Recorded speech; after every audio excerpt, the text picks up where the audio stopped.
कसं आहे, समजा त्या दिवशीच बंद पडलं का त्याच्या आधीपासून बंद होतं. आणि डाटा रिकवर असतो ना सीसीटीव्ही मध्ये, जेव्हा बंद पडलं त्याच्या आधीपर्यंतचा डाटा रिकवर असतो त्या सर्व्हरमध्ये. त्यामुळे ह्या सगळ्याची आता होईलच. आता काय, काल माननीय मुख्यमंत्री महोदयांनी सुद्धा सांगितलेलं आहे की चौकशी सुरू आहे या सातारा प्रकरणाची. त्यामुळे चौकशीमध्ये हा सुद्धा एक भाग येईल ना आता, की बाबा हे का गेलं, सीसीटीव्ही फुटेज बंद पडलं, मी काय नव्हतं तिथं.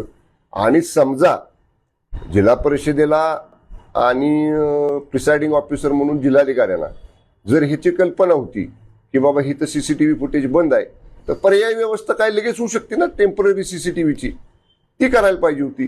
त्यामुळं आता ही तर सगळ्याच गोष्टी संशयामध्ये आल्या. म्हणजे मला माहित नाही, ते पत्र काय मी पाहिलेलं नाही.